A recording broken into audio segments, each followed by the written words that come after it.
It was nearly midnight when Lieutenant James Wilson turned his car onto the quiet highway leading to his home. After a long day at the military base, all he wanted was to get back to his apartment, take a hot shower, and fall asleep. The road was empty except for his sedan, its headlights cutting through the darkness. James had been in the army for 12 years. He took pride in his service and in the respect that came with his rank. He was known as a fair leader who pushed his troops to excellence while looking out for their well-being. Tonight, he wore civilian clothes, jeans and a dark blue sweater, but his military ID card sat visible on his dashboard, as was his habit. In his rearview mirror, James suddenly noticed flashing blue and red lights. He checked his speedometer. He wasn't speeding. Maybe a taillight was out. He sighed, signaled, and carefully pulled over to the shoulder of the road. Following the procedures he knew well, James turned off his engine, placed his hands on the steering wheel where they could be clearly seen, and lowered his window. He watched in the side mirror as a white police officer exited the patrol car and approached, one hand resting near his holster. "Good evening, officer," James said politely as the officer reached his window. Officer Daniel Reynolds didn't return the greeting. Instead, he shined his flashlight directly into James's face, then swept it across the inside of the car. "License and registration," Reynolds demanded, his voice tight with an edge that made James instantly alert. "May I ask why I've been pulled over, sir?" James asked calmly. "I said license and registration," Reynolds repeated, louder this time. "You can ask questions after." James nodded. "I understand. My registration is in the glove compartment. I'm going to reach for it now." The officer's hand moved closer to his gun. Moved slowly. James felt his heart rate increase, but kept his face neutral. He'd been in combat situations that were less tense than this traffic stop was becoming. Carefully, he reached toward the glove compartment. "What's that on your dashboard?" Reynolds suddenly barked. "That's my military ID, sir. I'm Lieutenant James Wilson, based at Fort." "I didn't ask for your life story," Reynolds cut him off. "Just get your documents." As James opened the glove compartment, he noticed Reynolds watching his every move with unusual intensity. The officer's face was set in a hard expression that seemed to grow more hostile by the second. James handed over his license and registration with steady hands. As Reynolds took them, James noticed the name tag on the officer's uniform and the body camera that should have been recording the interaction. "Officer Reynolds, may I ask again why I've been pulled over?" Reynolds ignored the question as he examined the documents. His flashlight beam moved to the back seat of James's car, then to the floor. "Step out of the vehicle," Reynolds ordered suddenly. "Sir?" James asked, confusion in his voice. "I said get out of the car." Reynolds's voice rose sharply as his free hand unsnapped his holster. In that moment, James realized this was not a routine traffic stop. The look in Reynolds's eyes told him everything he needed to know. This officer hadn't stopped him for any traffic violation. The reason was something else entirely, something James had experienced before but had hoped not to face again. Taking a deep breath, James reached for his phone. "I'm going to step out, officer. I'm also letting you know I'm recording this interaction for both our safety." Reynolds's face darkened with anger. "Hand me that phone. Now." James felt a cold weight in his stomach as Officer Reynolds demanded his phone. He knew his rights, but he also understood the dangerous reality of his situation. Alone on a dark highway with an increasingly hostile officer, James had to balance standing up for himself and ensuring his own safety. "Officer Reynolds, I respectfully decline to hand over my phone. I have the legal right to record this interaction," James said, his voice calm but firm. He placed the phone in his shirt pocket, the camera lens peeking out to continue recording. Reynolds's face flushed with anger. "I gave you an order. Get out of the car now and leave that phone inside." James slowly opened his car door, moving with deliberate care. As a lieutenant, he was used to giving orders, not taking them, especially unreasonable ones. But years in the military had also taught him when to pick his battles. "I'm stepping out as requested, sir," James said, keeping one hand visible while the other carefully pushed the door open. "But I'm maintaining my right to record this interaction." The night air was cool against his face as he stood up. James was tall, 6'2", and in excellent physical shape. He noticed Reynolds take a small step back, his hand still hovering near his weapon. Put your hands on the hood of the car, Reynolds barked, his voice carrying across the empty highway. James complied, placing his palms flat on the still warm metal of his sedan. May I know the reason for this stop and search, officer? We've had reports of drug trafficking in this area, Reynolds said, the excuse sounding rehearsed and hollow. Your vehicle matches a description. James knew this was a lie. His 4-year-old Toyota Camry was perhaps the most common car on American roads. There was nothing suspicious about it or about him driving home from work. Officer, with all due respect, I don't consent to any searches of my vehicle, James stated, remembering the legal phrases his cousin, a civil rights attorney, had once advised him to use. Reynolds moved behind James, roughly kicking his feet farther apart. Spread your legs wider. I'm going to pat you down for weapons. James felt the officer's hands roughly patting down his sides, checking his pockets with unnecessary force. The humiliation burned in his chest, but he kept his expression neutral. The phone in his pocket continued to record. As Reynolds searched him, a pair of headlights appeared in the distance, approaching their location. James felt a small measure of relief. A witness might help de-escalate the situation. You military types think you're above the law, don't you? Reynolds muttered, loud enough for James to hear, but not for the approaching car. Your kind needs to learn respect. The comment confirmed what James had suspected from the beginning. This wasn't about a traffic violation. It wasn't about suspected drugs. It was about something much more fundamental. The approaching vehicle slowed as it passed them. James caught a glimpse of the driver, a middle-aged woman with a concerned expression. To his relief, she pulled over about 50 yards ahead and stopped. Reynolds noticed too. Stay right where you are, he ordered James before stepping back slightly, his hand still resting on his holster. The woman had taken out her phone and appeared to be recording or calling someone. James felt a small measure of hope return. Then came the sound of another vehicle approaching from behind, a second police car, its lights flashing but siren silent. Officer Reynolds turned to look, momentarily distracted. In that brief moment, James whispered a quick prayer of thanks. Whatever happened next, at least now there would be witnesses. He stood perfectly still, hands on the hood, back straight, waiting for the second officer to arrive. Reynolds's radio crackled. Unit 447, this is dispatch. Do you need assistance with your traffic stop? Before Reynolds could answer, the second patrol car pulled up behind them. The second patrol car's headlights illuminated the scene as Officer Samantha Martinez stepped out. She was shorter than Reynolds but moved with confident authority. James noticed her take in the situation with quick, professional eyes. His hands on the hood, Reynolds' tense posture, and the woman parked ahead still holding up her phone. Everything okay here, Reynolds? Martinez asked, approaching them with a measured pace. Reynolds straightened up, clearly annoyed by her arrival. Just handling a routine traffic stop. I've got it under control. Martinez nodded but continued walking closer.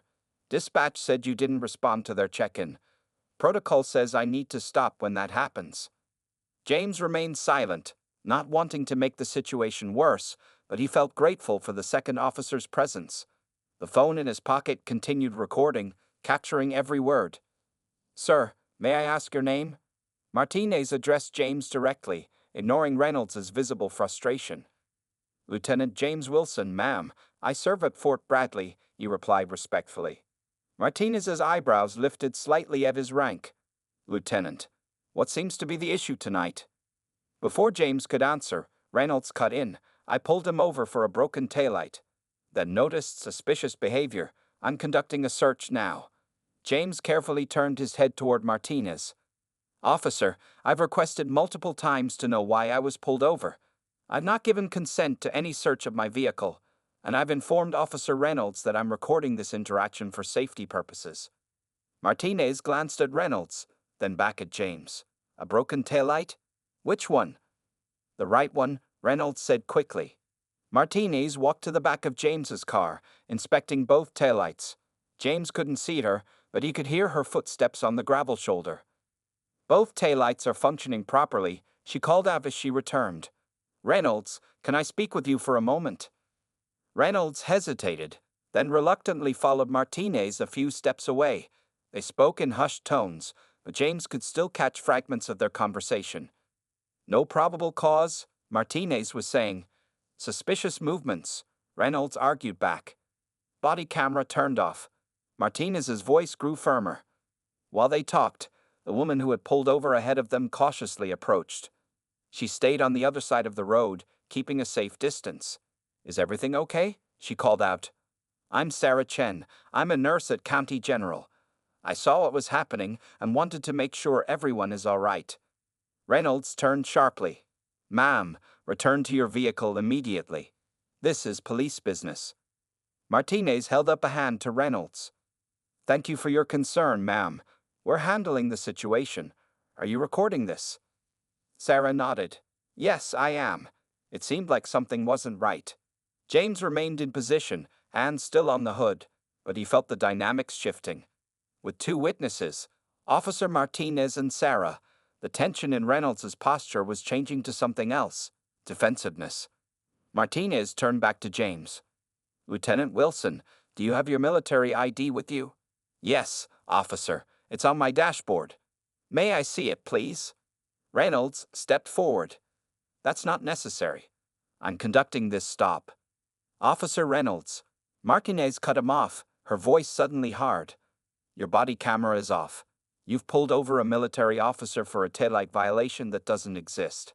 And now we have a civilian witness recording because something looked wrong to her. I'm taking over this stop. The authority in her voice left no room for argument. Reynolds' face darkened with anger, but he stepped back. Martinez approached James. Lieutenant, you can stand up straight now. I apologize for this situation. Would you mind showing me your ID? James slowly stood up, relief washing through him as he turned to face the female officer. The night had suddenly become less dangerous, but he knew this confrontation was far from over. James carefully reached into his car to retrieve his military ID from the dashboard, aware that Reynolds was still watching his every move. He handed the ID to Officer Martinez, who examined it thoroughly before returning it with a respectful nod. Thank you, Lieutenant Wilson, Martinez said. I apologize for the confusion tonight. It seems there was a misunderstanding about the reason for this stop. Reynolds stood a few feet away, arms crossed and jaw tight. His eyes darted between Martinez, James, and Sarah Chen, who continued recording from a safe distance. There's no misunderstanding, Reynolds insisted. I had reasonable suspicion to conduct this stop and search. Martinez turned to face her fellow officer. Reynolds, I need to speak with you. Now, she gestured toward their patrol cars. As the two officers stepped away, James remained beside his vehicle, still recording with his phone. He could hear their heated whispers despite their attempt to speak privately. You can't just pull people over without cause, Reynolds, Martinez hissed. His taillights are fine. What's really going on here? He was driving suspiciously.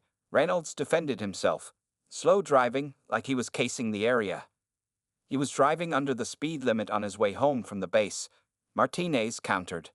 And why is your body camera off? That's a direct violation of department policy. While the officers argued, Sarah Chen cautiously approached James. Are you okay? She asked in a low voice. James nodded. I'm fine, thank you. I appreciate you stopping. I couldn't just drive by, she said. I've seen too many of these situations end badly. My brother had a similar experience last year. Their conversation was interrupted when Martinez and Reynolds returned. Reynolds' face was flushed with anger, but Martinez was now clearly in control of the situation. Lieutenant Wilson, Martinez addressed him formally. You're free to go. There's no issue with your vehicle, and you've done nothing wrong. I sincerely apologize for the inconvenience and the manner in which this stop was conducted. Reynolds stared at the ground, refusing to make eye contact with anyone. Thank you, Officer Martinez, James said.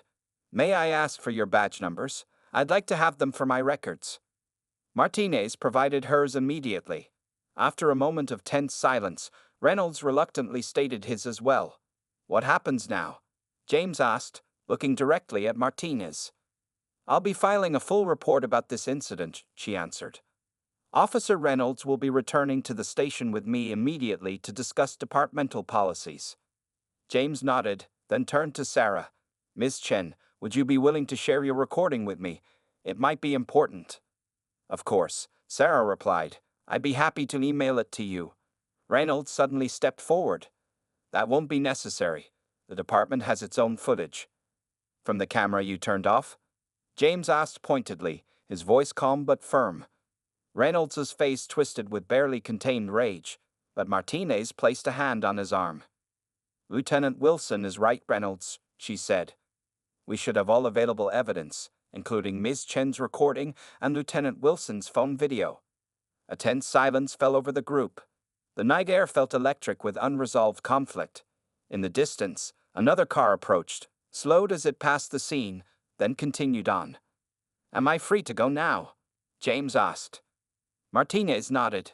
Yes, sir. Again, I'd apologize for this incident. You'll be contacted by our department about making a formal statement.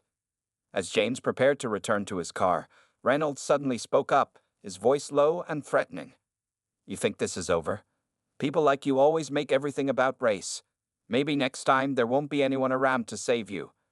Before James could respond, Martinez stepped between them, her expression thunderous. That's enough, Reynolds. Get in the patrol car now, she turned to James. Lieutenant, I heard that. It will be in my report. James looked from Reynolds to Martinez, then to Sarah Chen, who had captured everything on her phone. What had started as a simple drive home had turned into something much bigger, something that would have consequences for all of them. The morning after the traffic stop, James sat at his kitchen table staring at his phone. The video he had recorded had been uploaded to his computer, backed up, and sent to his cousin Maya, the civil rights attorney. Sarah Chen had also sent a recording from across the road, which provided an even clearer view of what had happened. James took a sip of his coffee, trying to decide what to do next. He wore his military uniform, prepared for work, but his mind was elsewhere. The phone buzzed with a text from Maya. This is serious. We need to address it. Call me when you can. Just as he picked up his phone to call her, it rang. An unknown local number. Lieutenant Wilson speaking, he answered professionally. Lieutenant, this is Captain Thomas Rodriguez from the County Police Department. I need to speak with you about last night's incident. James sat up straighter. Yes, sir. I was planning to file a formal complaint today. That's partly why I'm calling, Rodriguez said, his voice grave. Officer Martinez filed a detailed report when she returned to the station last night. I've reviewed both officers' body camera footage, or I should say, Martinez's footage, since Reynolds' camera was conveniently off. I'd like you to come in today if possible. I have duties at the base until 1600 hours, 4 o'clock, James replied. I could come after that. That would be fine. I appreciate your willingness to follow up on this, Rodriguez said. And Lieutenant, I want you to know I'm taking this very seriously. After ending the call, James arrived at the base, where news of the incident had somehow already spread. Several of his fellow officers approached him throughout the morning, sharing similar stories or offering support. The same thing happened to my brother last year, Lieutenant Garcia told him during lunch. But he didn't have witnesses or recordings. Nothing ever came of his complaint. Major Phillips, James's commanding officer, called him into her office around 2 o'clock. Wilson, I heard about what happened, she said, her expression concerned. The base commander has been notified. We're prepared to provide whatever support you need, including legal counsel if it comes to that. Thank you, ma'am, James said. I appreciate that. My cousin is an attorney. She's helping me navigate this. Phillips nodded. Good. And I want you to know that if you decide to pursue this matter, you have the full backing of this command. What happened to you wasn't just a personal injustice. It reflects on how they treat military personnel in general. At exactly 4 o'clock, James arrived at the police station in his uniform. The desk sergeant's eyes widened slightly at his appearance, and he was quickly escorted to Captain Rodriguez's office. Rodriguez stood to greet him, shaking his hand firmly. Thank you for coming, Lieutenant. James noticed Officer Martinez was also present, sitting in one of the chairs. She nodded respectfully to him. Before we begin, Rodriguez said, I want to make something clear. What happened last night was unacceptable. After reviewing the evidence and Officer Martinez's report, I placed Officer Reynolds on administrative leave pending a full investigation. James took a seat, surprised by the quick action. I appreciate that, Captain. Lieutenant Wilson, Martinez spoke up. I want to personally apologize again. I should have arrived sooner." "You did arrive," James said simply. "Many wouldn't have stopped at all." Rodriguez opened a folder on his desk. "We'd like to get your full statement now, if that's okay. And I should inform you that Ms. Chen has also provided her statement and video footage. The district attorney's office has been notified as well." James nodded, feeling a weight lift slightly from his shoulders. He had expected to fight an uphill battle, to face a wall of blue silence. Instead, he found allies willing to acknowledge the wrong that had been done. "One more thing," Rodriguez added, his expression serious. "This isn't Officer Reynolds' first incident of this nature. There have been other complaints that were handled internally. That won't happen this time." 3 days after giving his statement at the police station, James received a call from Captain Rodriguez asking if he could attend a meeting the following morning. The captain wouldn't provide details over the phone, only saying that it was important and related to the incident with Officer Reynolds. James arrived at the station at 9 o'clock sharp, still uncertain what to expect. His cousin Maya had advised him to record any conversations and to call her immediately if he felt uncomfortable. The recording device in his pocket gave him some reassurance as he was escorted to a conference room instead of Rodriguez's office. Inside, he found more people than he expected. Captain Rodriguez sat at the head of the table. Officer Martinez was there, along with a woman in a suit who was introduced as Lisa Patel from Internal Affairs. Most surprising was the presence of the Chief of Police, Edward Williams, and a man introduced as City Council Member Jackson. "Thank you for coming, Lieutenant Wilson," Chief Williams said, standing to shake James's hand. "Please have a seat." James sat down, maintaining his composure despite his surprise at the high-level meeting. "May I ask what this is about?" The chief nodded. "Of course. We've reviewed all the evidence from your traffic stop, including both videos and statements from witnesses. What happened to you was inexcusable, and we want to address it properly." Captain Rodriguez slid a folder across the table. "We've completed our initial investigation of Officer Reynolds.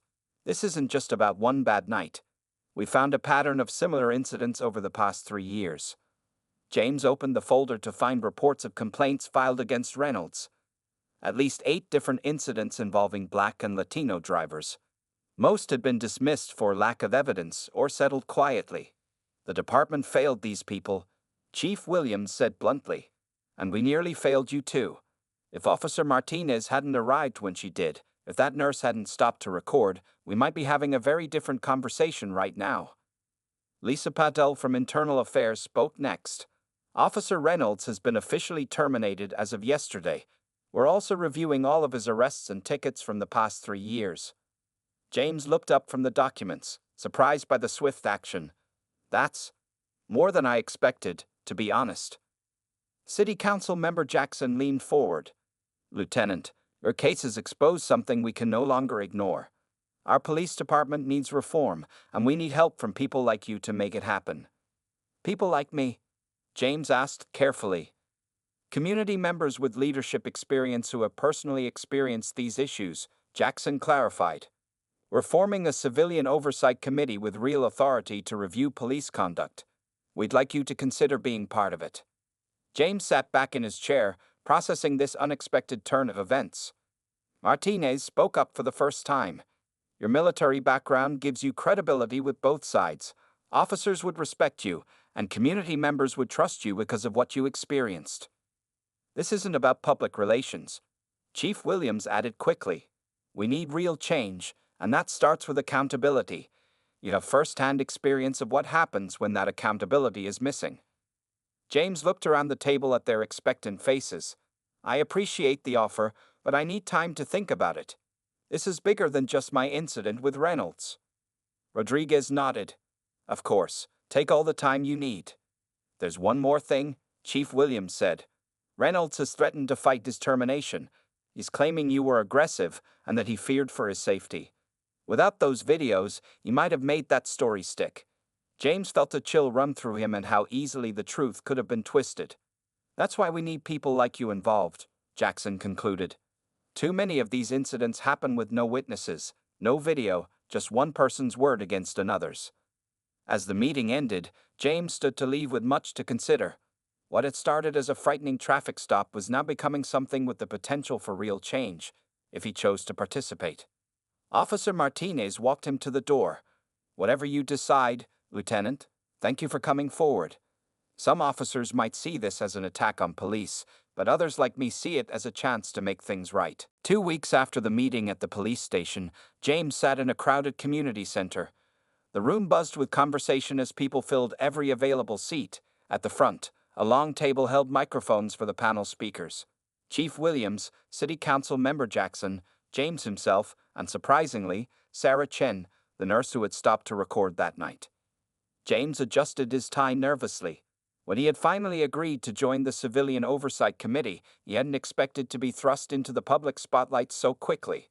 But after local news stations got hold of the story and both videos went viral online, the city had organized this town hall meeting to address community concerns. "You ready for this?" Sarah asked, taking the seat next to him. In the 2 weeks since the incident, they had spoken several times, united by their shared experience. "As ready as I'll ever be," James replied. "I just hope something good comes from all this attention."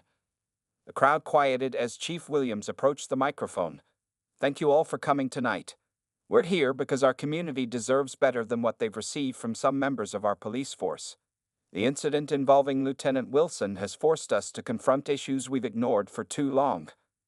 As the chief outlined the department's new accountability measures, James scanned the crowd. He spotted Officer Martinez sitting near the back, out of uniform. Several of his military colleagues had come to show support.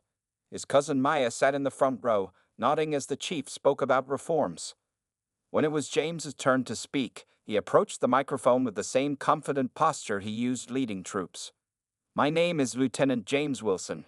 2 weeks ago, I was driving home from the base when I was pulled over for no legitimate reason. What happened next could have ended very differently if not for Officer Martinez's intervention and Ms. Chen's decision to stop and record." He paused, looking around the room. "I'm not here to attack police officers. I understand authority and chain of command.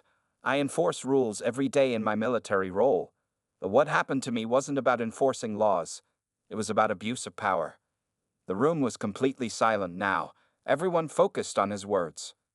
"Since that night, I've heard from dozens of community members with similar stories. The difference is, most didn't have witnesses or video evidence. Most didn't have the protection of a military uniform or rank. Most had no recourse when their rights were violated." From the back of the room, a voice called out, "What about Reynolds? Is he getting away with it?"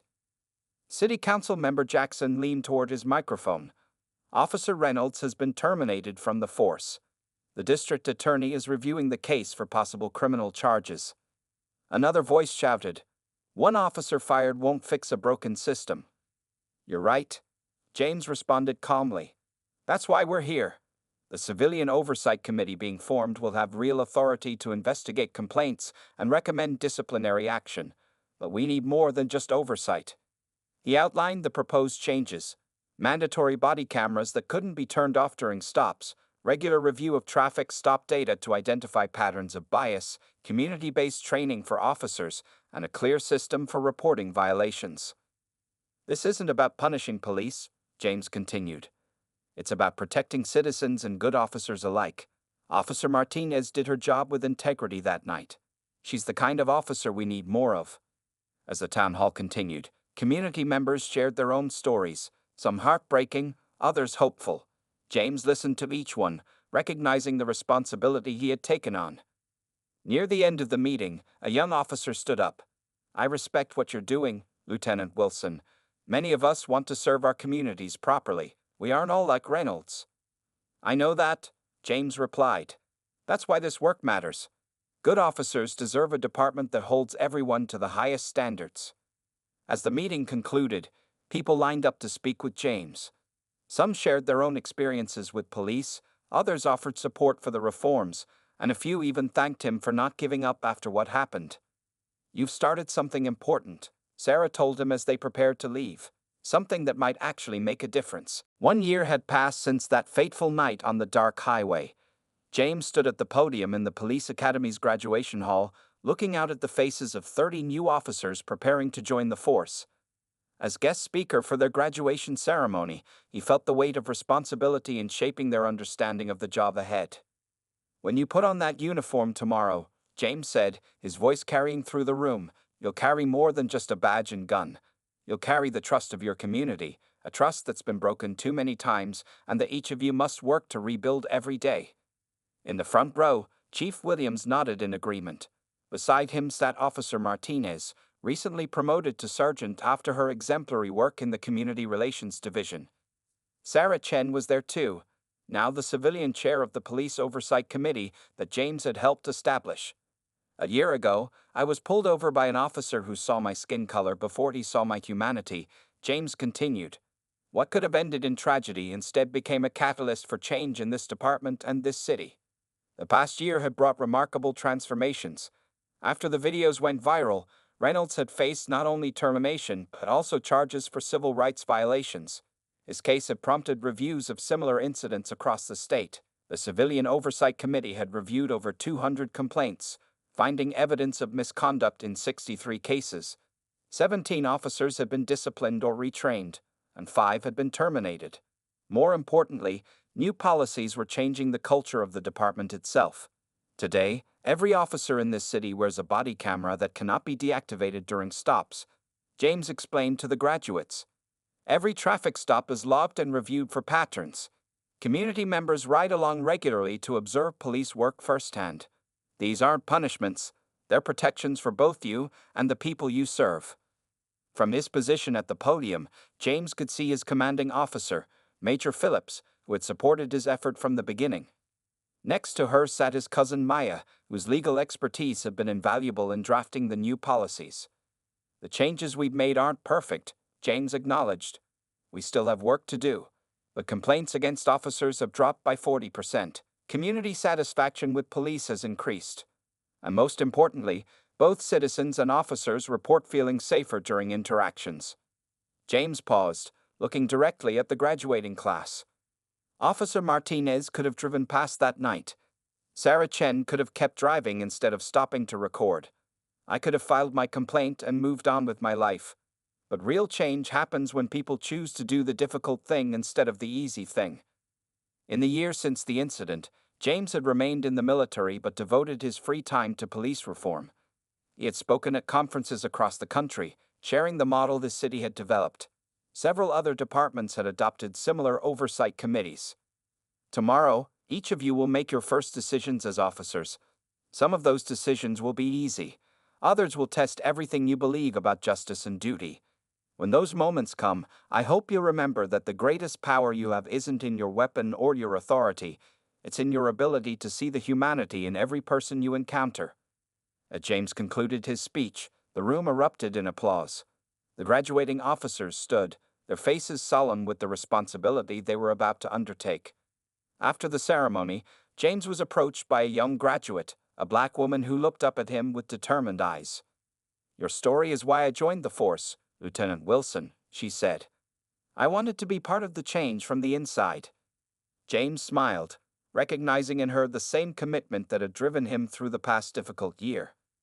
"The hardest part isn't changing policies," he told her. "It's changing hearts and minds. But seeing officers like you gives me hope that we're on the right path." As James left the academy that evening, he glanced at his phone to see a notification about another department adopting their oversight model. What had begun as one frightening traffic stop had grown into something that was changing policing across the country. Proof that sometimes the most powerful response to injustice is not silence, but transformation.